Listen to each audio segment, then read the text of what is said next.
Muito bom, então nós vamos agora à apresentação do nosso último trabalho de formatura, o trabalho do Gustavo Garcia Majub, avaliando o adquirente brasileiro estudo de caso do PagSeguro, e o orientador foi o Eduardo. Bom, pessoal, primeiro, desculpa pelos problemas técnicos. Bom dia, meu nome é Gustavo Majub, eu vou apresentar o meu trabalho de formatura, orientado pelo professor Eduardo Zancu, sobre a avaliação de um adquirente brasileiro, estudo de caso do PagSeguro.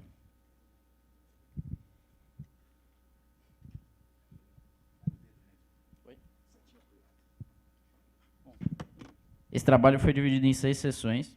Primeiramente, eu vou falar sobre a motivação e os objetivos do trabalho e tratar brevemente da revisão bibliográfica. Em seguida, eu vou falar sobre o setor de pagamentos e sobre o PagSeguro especificamente. Na sequência, eu vou falar sobre a modelagem financeira e os resultados obtidos e, por fim, eu vou tratar das conclusões. Esse trabalho foi motivado pelo estágio que eu realizei no fundo Advent International, que tem uma grande experiência no setor de serviços financeiros. A outra motivação foi a abertura de capital do PagSeguro, na Bolsa de Valores de Nova York, em 2018. Apesar de ter sido uma operação bastante relevante, poucos estudos sobre o valor justo da empresa foram realizados até agora. Então, o objetivo desse trabalho é estudar o modelo de negócio do PagSeguro para determinar o seu valor justo. Na revisão bibliográfica foram tratados temas de contabilidade financeira e avaliação de investimentos. Em termos práticos, nessa sessão foi calculado o custo do capital próprio, que seria utilizado na avaliação posterior da empresa, chegando-se numa taxa de 12,64%. Além disso, foram estudadas diversas metodologias de avaliação de investimento, optando por adotar a metodologia do fluxo de caixa livre para o acionista descontado, uma vez que a empresa não possui dívidas. O PagSeguro é principalmente um adquirente, então é importante entender onde ele se insere na cadeia de pagamentos. Toda transação realizada com cartões de crédito, débitos ou vales é processada por uma máquina. O adquirente é responsável por fornecer essa máquina ao lojista, adquirindo assim o cliente a transação, processar a primeira parte da transação e repassar o valor de compra ao lojista. A receita do adquirente é uma taxa de 1 a 3% cobrada sobre o valor total da transação, a chamada MDR bruta. Como o setor de pagamentos é bastante pulverizado e competitivo, essa taxa apresenta uma tendência de queda ao longo do tempo, como se pode ver no primeiro gráfico. O custo do adquirente é a chamada taxa de intercâmbio, que é paga aos emissores dos cartões, que são bancos como Itaú ou fintechs como Nubank. Como o setor bancário é bastante concentrado, essa taxa tem aumentado. Como resultado, a margem do adquirente apresenta uma tendência de queda ao longo do tempo. É importante ressaltar o enorme potencial de crescimento que o setor de pagamentos tem no Brasil. Comparado com outros países, pouco do volume de transações por aqui é realizado com cartões. Contudo, esse número tem subido e já ultrapassa outros meios, como cheques. E cresce também o número de lojistas que possuem máquinas de cartão. 3 empresas, Cielo, Rede e GetNet, todas controladas por bancos, processam a maior parte do volume de transações no Brasil. Mas empresas nascentes de base eminentemente tecnológica, como o PagSeguro, Vero e Stone, têm surgido desde que o Banco Central quebrou a regulação, a exclusividade de Cielo e Rede nesse mercado em 2010, permitindo a entrada de novos competidores.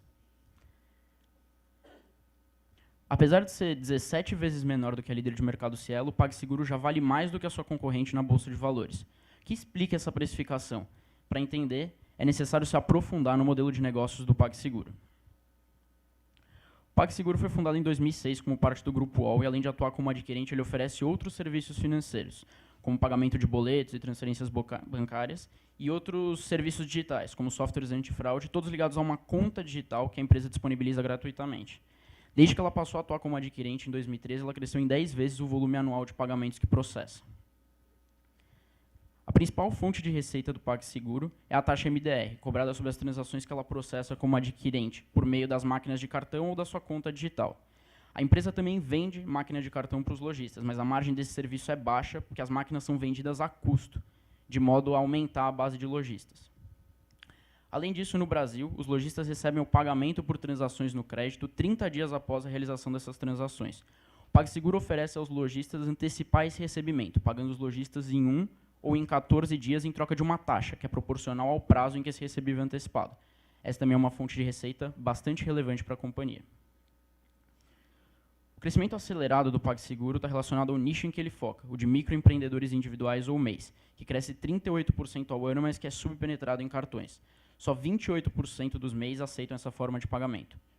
O modelo de negócios do PagSeguro satisfaz os MEIs. Primeiramente, ao invés de alugar máquinas, que é um custo fixo relevante, para esses pequenos lojistas, o PagSeguro as vende por um valor que é de 6 a 12 vezes o aluguel mensal de uma máquina Cielo ou rede.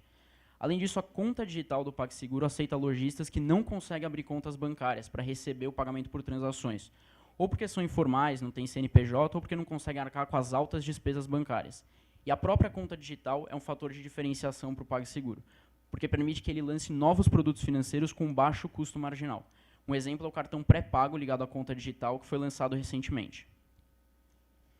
Como resultado, a empresa apresentou um crescimento de EBITDA, que é o lucro operacional antes da depreciação e amortização, de 18 vezes entre 2014 e 2017.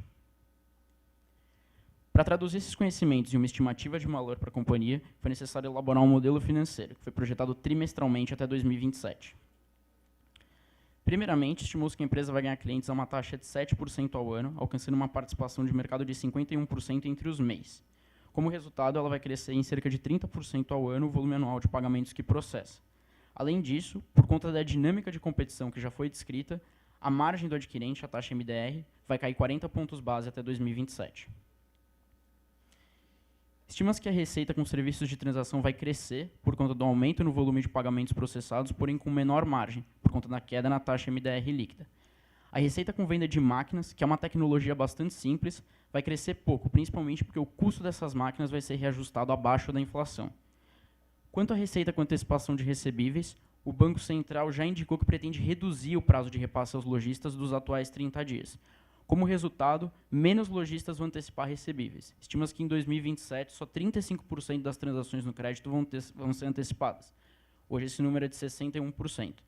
Contudo, essa ainda vai ser uma fonte de receita bastante relevante para a companhia, correspondendo a 36% do total, ou 6,5 bilhões de reais em 2027.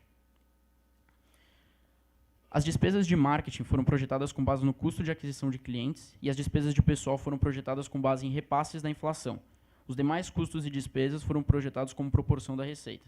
Assim, estima-se que a empresa vai chegar em um EBITDA de 10,4 bilhões de reais em 2027 contra os atuais 840 milhões.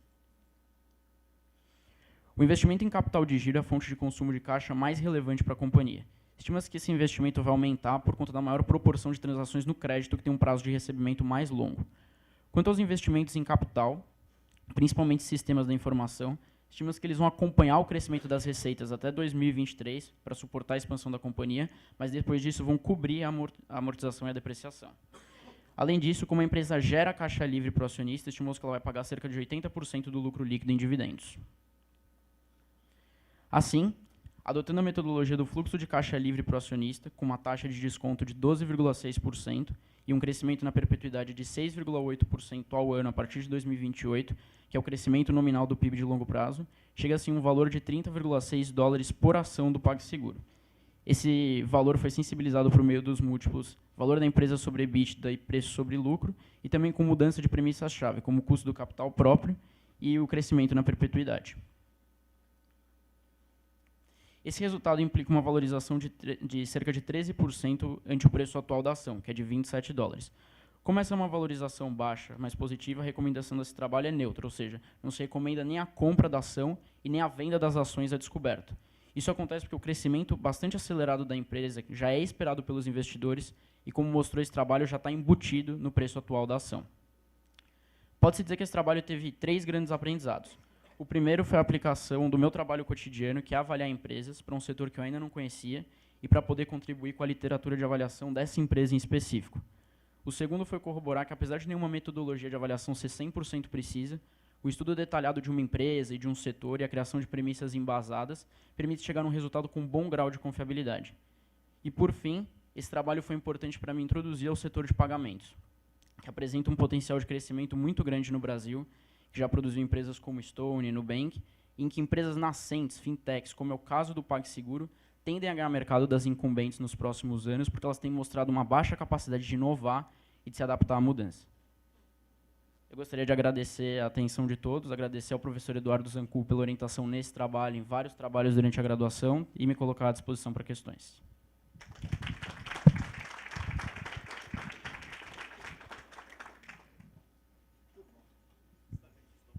Oi? Então.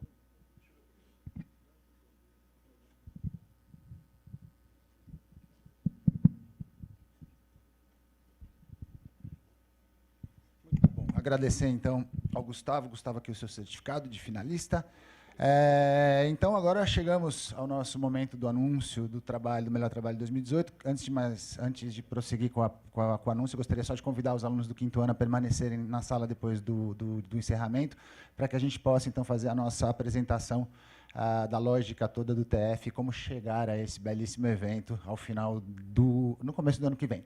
Então, ou seja, novamente agradecer a nossa banca, o professor Joaquim, professor Reinaldo, professor Daniel, e gostaria, então, de convidá-los a fazer o anúncio. Não sei quem que vai conduzir, por favor.